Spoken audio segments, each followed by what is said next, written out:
Waalaikumsalam warahmatullahi wabarakatuh. Gimana kabarnya Pak Ansori? Alhamdulillah baik Pak Wahid. Jadi gini Pak Ansori ya, sesuai kesepakatan kita kemarin bahwa Pak Ansori akan saya observasi begitu ya saat kegiatan mengajar di kelas. Begitu Pak Ansori. Baik, hari ini adalah kegiatan sebelum observasi.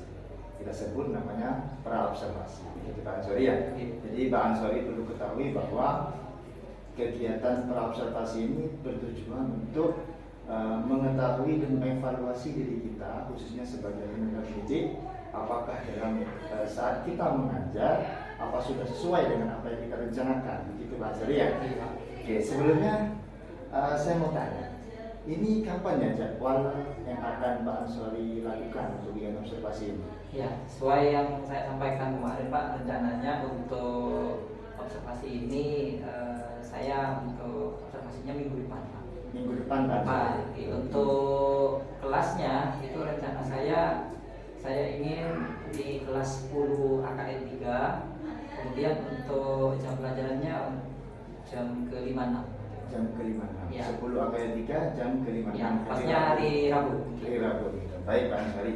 Jadi kita sepakat Pak ya. Insya Allah akan kita laksanakan di hari Rabu depan Pak ya. Oke.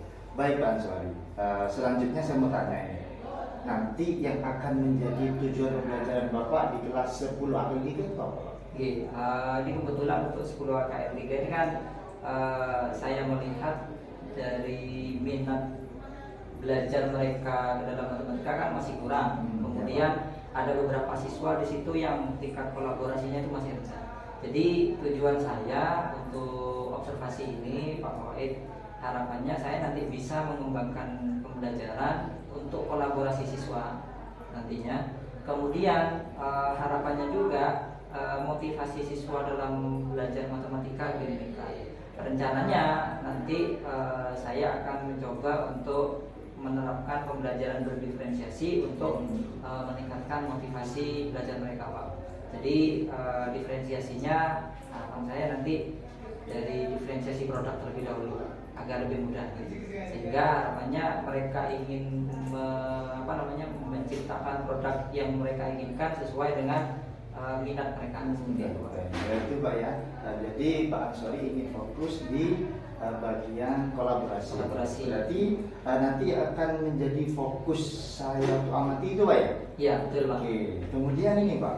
Nah tadi Pak Ansori menyebutkan kolaborasi antar siswa. Strategi apa nanti yang akan Pak Ansori pakai?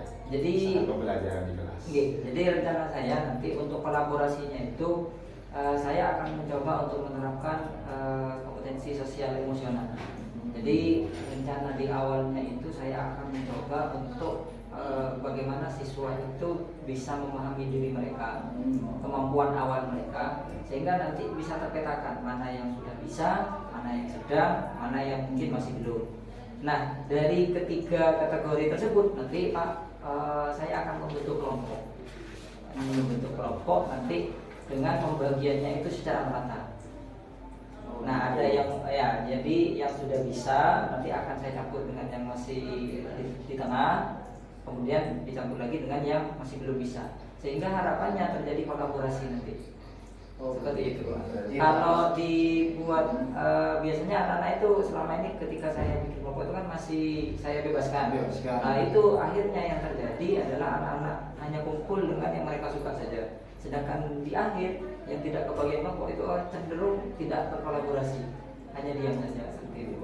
Jadi Pak Ansori menginginkan pemerataan kelompok gitu ya. Betul. Berdasarkan apa tadi Pak? Kemampuan awal mereka. Oke baik Pak. Jadi yang akan saya amati, saya tekankan lagi Pak ya. Jadi besok ketika saya mengobservasi Bapak, yang akan saya amati adalah kegiatan kolaborasinya, itu Pak ya. Khususnya saat kegiatan berkelompok. Betul. Gitu Pak ya. Oke baik Bapak. Jadi ini adalah awal kita sebelum kita melakukan observasi Pak ya.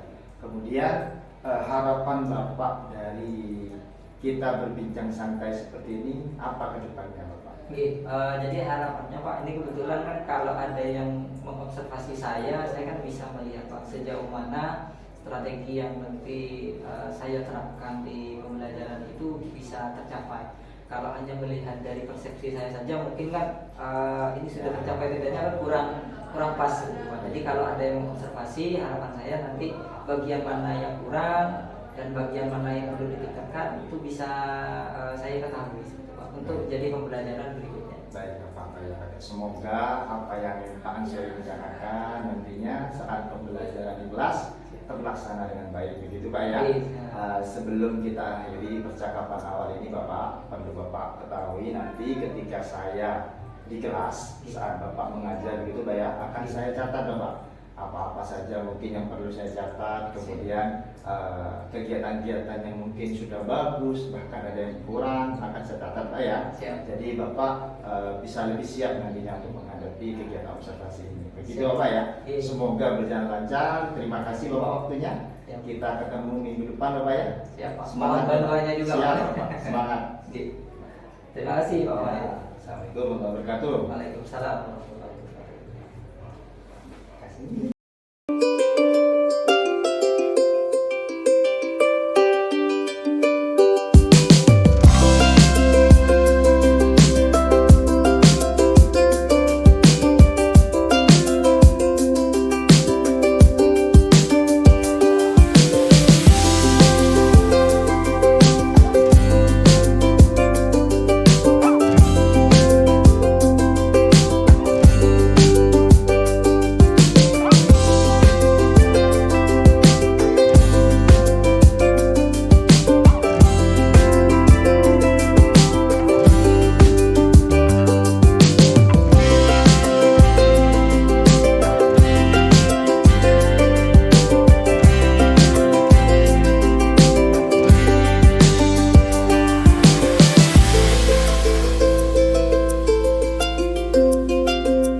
Nah sekarang biasanya kan kalau kita berbicara tentang data atau yang lainnya biasanya kan ada diagramnya. Nah hari ini kita bahas yaitu tentang bagaimana cara mengubah tabel data frekuensi distribusi frekuensi tersebut atau data berkelompok menjadi histogram dan juga polygon. Satu kelompok sudah punya buku semua? Ya. Oke, perhatikan. Nanti saya akan kirim juga materi di grup ya untuk video. Siapa tahu nanti kalian butuh untuk pendalaman materinya. Jadi hari ini kita akan mencoba untuk mempelajari bagaimana cara mengubah data berkelompok menjadi histogram atau polygon. Silakan dibuka untuk buku paketnya halaman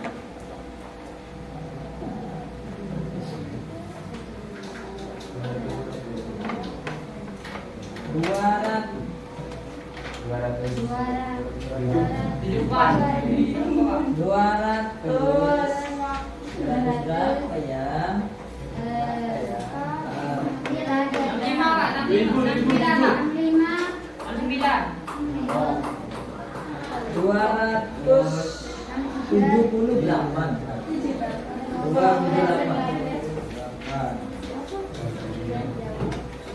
data berkelompok di bawah. Oke, dah perhatikan.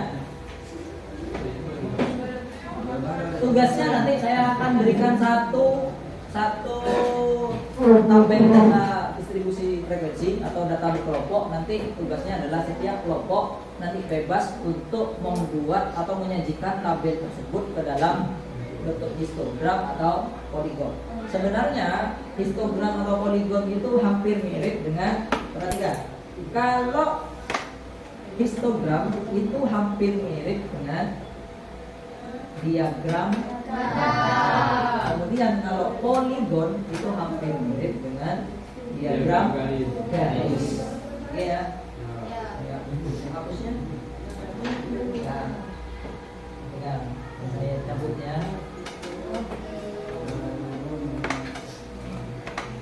Silakan bisa dibaca dulu 1 atau 2 menit untuk data berkelompok. Di situ sudah ada histogram atau poligon. Ya. Dibaca dulu sebelum saya coba untuk menjelaskan sedikit ya, biar kalian lebih paham.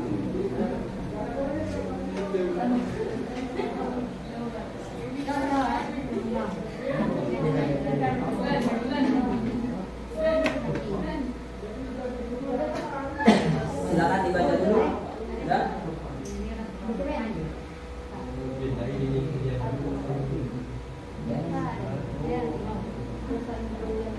Di situ ada yang namanya histogram sama poligon. Ya. Apa itu histogram? Apa itu poligon? Sudah ada ya? Ya.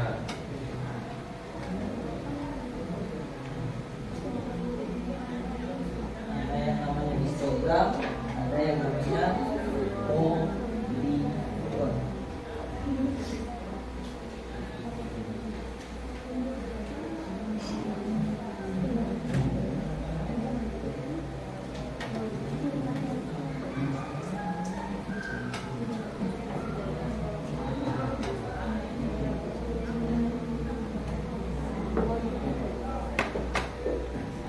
Nah, jadi di situ sudah disampaikan, ada juga ya di buku ya. Bahwasanya histogram itu adalah tampilan grafis berupa batang untuk menampilkan sebaran dari frekuensi sebuah data. Dan contohnya juga ada, sudah ada di buku. Sebenarnya bentuknya adalah diagram batang. Kemudian ada yang bisa menjelaskan poligon? Oke, Dea. Poligon adalah kurva yang menghubungkan titik tengah dari sekian interval data. Oke. Dia merupakan sebuah kurva yang menghubungkan titik tengah dari sebuah data. Ya. Jadi kuncinya nanti kalau untuk membuat sebuah poligon, maka kalian harus menentukan titik tengah dari datanya. Artinya setiap kelas itu harus kalian cari nilai tengahnya. Oke ya. Nah, sekarang kita masuk ke halaman 280. Di sini sudah ada contoh soal. Ya, silakan.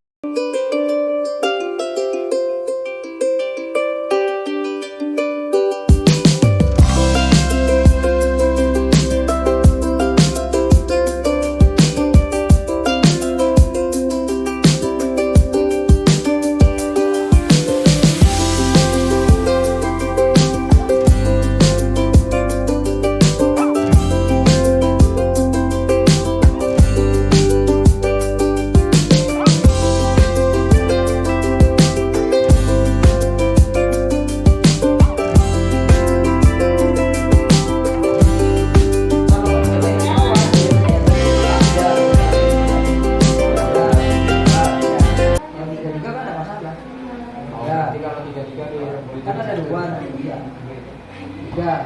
4, 5, 6, 7. Ternyata ke atas kurang, kan bahaya.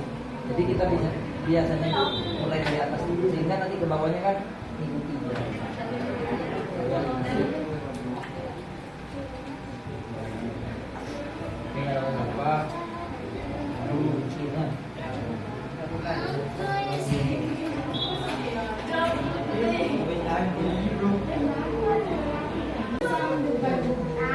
Silakan bisa dijelaskan.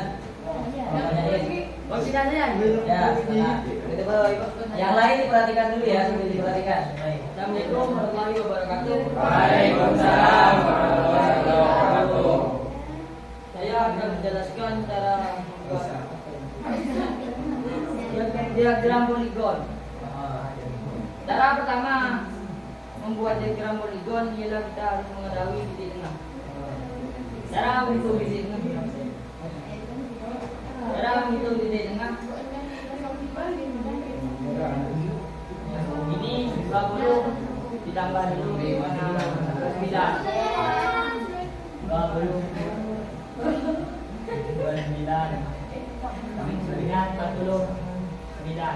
Oh. Nah itu dibagi 2 sama dengan 24,5. Jadi hitungannya 24,5.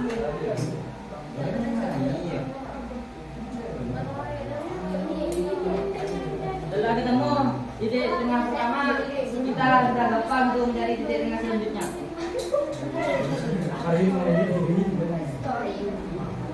Gampang mencari titik tengah selanjutnya karena di 20 sampai 29 titik tengahnya 24,5. Jadi jika kita mencari titik tengah dari 30 sampai 39, kita tinggal menambahkan 4,5. Jadi 30 ditambah 4,5, jadinya 34,5. Selanjutnya dia tambah selanjutnya 44,5. Selanjutnya 55. Banyak apa salah? Jadi sudah Pak.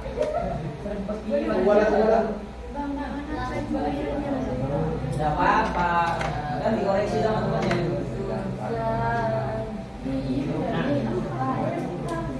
Setelah kita mengetahui titik tengah, jadi kita akan membuat diagram poligon. Tak usah ya.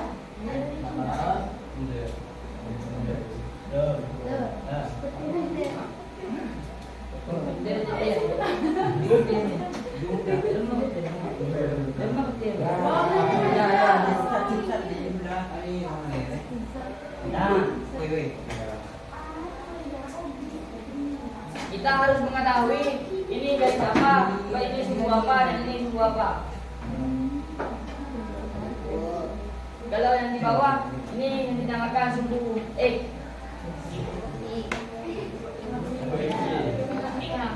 Kalau yang di atas ini sumbu Y. Sumbu X ini itu nilai titik tengah. Yang ini untuk nilai titik tengah. Kalau sumbu Y ini nilai frekuensi.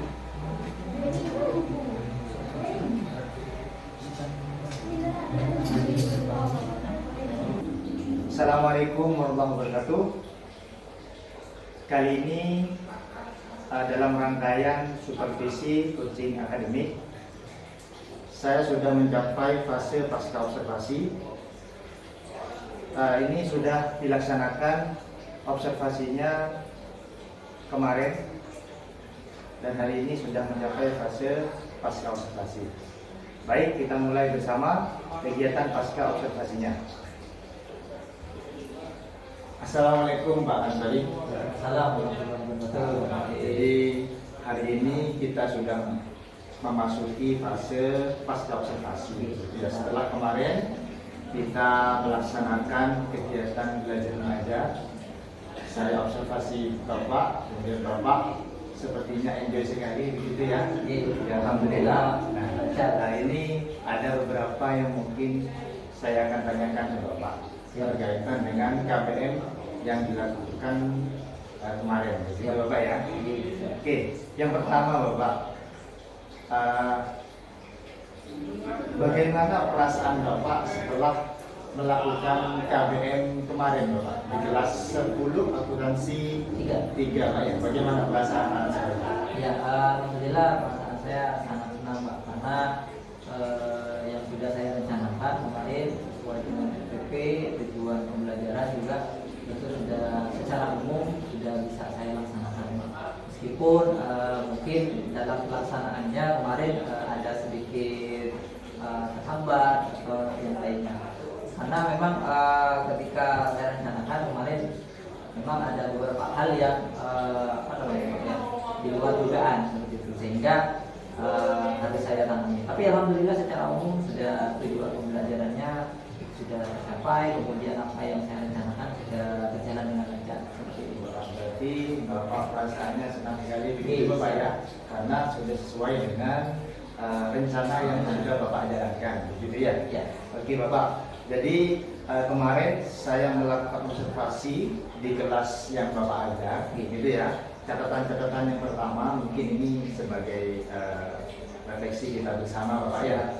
Oke, kemarin kita melakukan selama 2 kali 45 menit. Yang pertama Pak Ansori itu sudah melaksanakan untuk mulai dari salam, kemudian di situ ada kegiatan menyampaikan tujuan pembelajaran, kemudian akhirnya ada pembentukan kelompok. Nah, yang saya menarik di situ ada kegiatan pembentukan kelompok itu berdasarkan keinginan siswa sendiri, berdasarkan seberapa jauh mereka memahami materi yang Bapak berikan. Kemudian saya lihat juga diskusinya ya terlaksana begitu, dan akhirnya ada presentasi begitu Pak ya.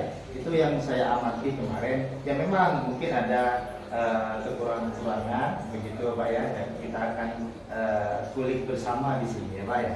Nah oke Bapak, berarti kemarin Bapak sudah menyampaikan bahwa tujuan pembelajarannya sudah tercapai, begitu Pak ya? Iya, siap Pak. Alhamdulillah untuk tujuan pembelajarannya kemarin kan saya harapkan anak-anak mampu untuk mengubah data berkelompok itu disajikan ke dalam bentuk histogram atau polygon itu. Dan alhamdulillah ketika pembentukan kelompok kemarin itu anak-anak sudah bisa untuk mengubah data berkelompok tersebut menjadi bentuk penyajiannya dalam histogram dan juga polygon tersebut. Jadi tujuannya alhamdulillah sudah tercapai. Berarti menurut Bapak tujuannya sudah tercapai Pak ya. Oke. Nah, dari pembelajaran kemarin Pak, menurut Pak Ansori apa yang sudah baik dari yang Bapak lakukan kemarin? Yang sudah baik Pak? Ya, kalau menurut saya sendiri Pak ya, Ya. nanti mohon masukan juga dari Pak Wali.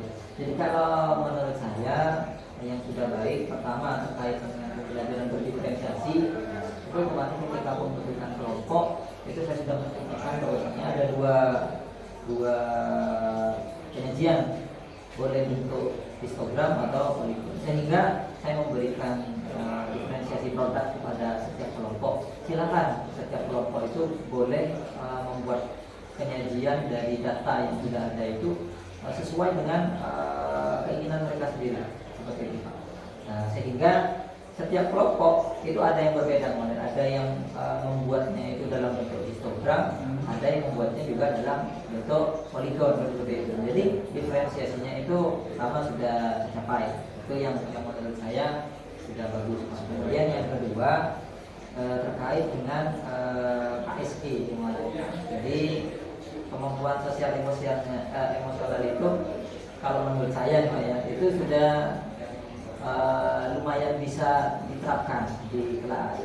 Buktinya ketika anak-anak itu berkelompok, yang pertama indikator dari saya Pak, kenapa baik, setiap kelompok di situ sudah mampu bertanggung jawab dan memainkan perannya. Jadi tanpa saya harus ini jadi ketua, ini harus jadi enggak. Jadi kolaborasinya itu sudah berjalan seperti itu Pak. Sehingga kemampuan sosial emosional dari siswa itu, oh saya ini punya tanggung jawab di kelompok ini sebagai ini. Nanti ketika presentasi saya akan menyajikan, saya menjadi penjawab pertanyaan dan sebagainya. Itu sudah berjalan dengan baik. Kemudian yang kedua terkait di awal di pembentukan kelompok, itu anak-anak sudah bisa menilai kemampuan mereka sendiri tanpa saya, karena sebenarnya kan yang mampu menilai diri mereka itu kan mereka sendiri. Seperti itu. Betul. Berarti yang saya tangkap di sini yang sudah baik menurut Pak Ansori adalah pembelajaran berdiferensiasinya sudah muncul, kemudian KSD-nya juga muncul, begitu Bapak ya. Alhamdulillah Pak ya. Kemudian Bapak pasti dalam pembelajaran Pak Ansori merasakan ada yang perlu ditingkatkan. Betul. Jadi yang kemarin itu menurut Pak Ansori apa yang perlu Pak Ansori tingkatkan ke depan untuk pembelajaran selanjutnya, begitu Pak Ansori? Jadi menurut saya sendiri Pak ya, terhambatnya kemarin itu yang pertama, jadi antusias anak-anak ketika pembelajaran itu ya memang sudah berjalan dengan lancar, tapi menurut saya kok antusias anak-anak itu kok masih kurang greget gitu Pak. Nah sehingga saya pengen ke depannya anak-anak itu lebih enjoy lagi, lebih greget lagi dalam kemudian yang kedua ketika presentasi itu anak-anak masih ada kecenderungan ketika kelompok satu presentasi maka kelompok yang lain itu masih seperti itu Pak. Ya jadi cenderungnya anak-anak itu tanggung jawab saya sudah selesai, sehingga ketika kelompok yang lain yang mempresentasikan mereka sedikit kurang memperhatikan gitu, sehingga di dua kegiatan tersebut itu menurut saya perlu peningkatan.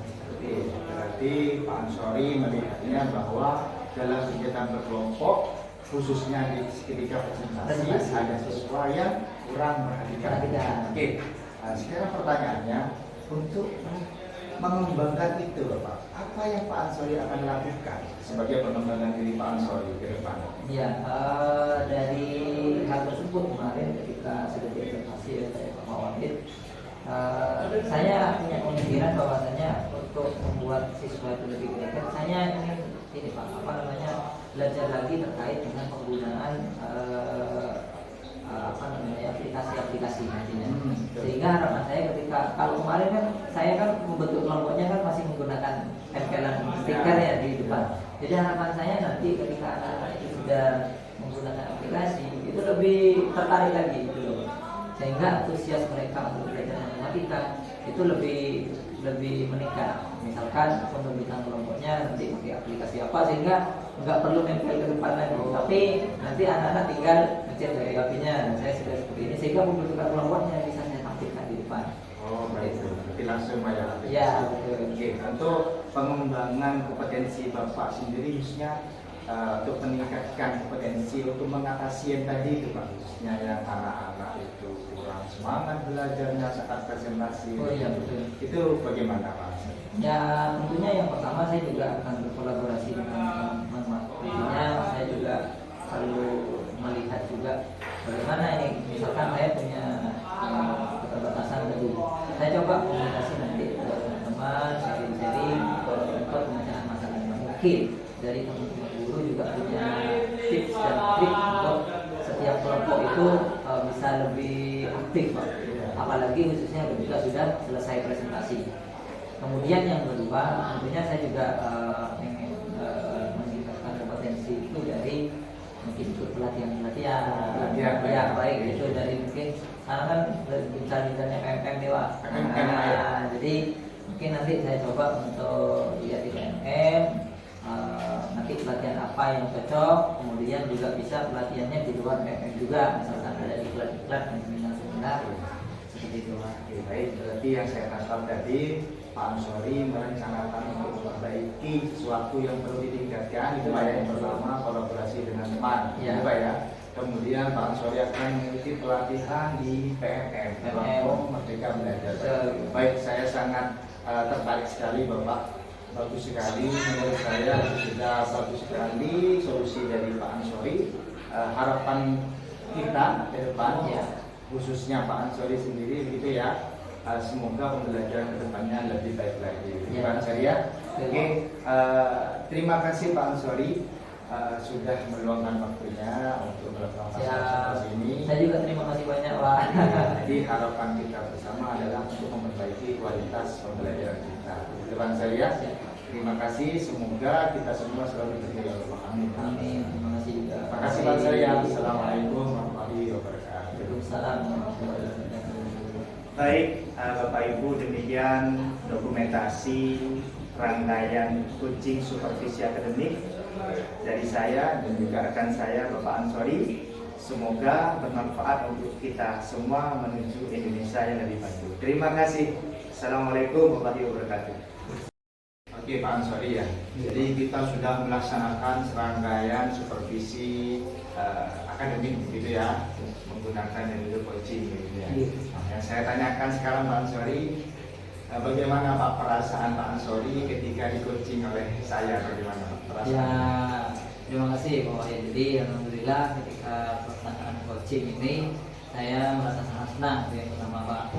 Kenapa? Karena yang pertama saya ketika di coaching sama Pak Wahid itu merasa bukan di judgement, saya bisa merasa dinilai, tapi saya merasanya itu kita saling sharing bersama.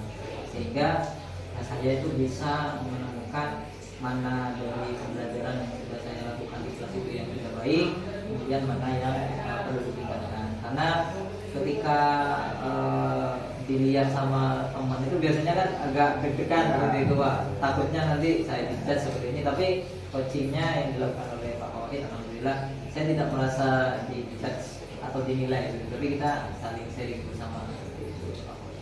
Alhamdulillah Pak ya. Iya. Jadi Pak Ansori menanggapi positif begitu Pak ya. Alhamdulillah sangat akan positif, Pak. kegiatan coaching ini Pak ya. Ya, kalau bisa mungkin dilakukan sama teman-teman yang lain lebih bagus ya Pak. siap. Kedepannya kita akan saling ini Pak ya, bertukar pikiran lagi.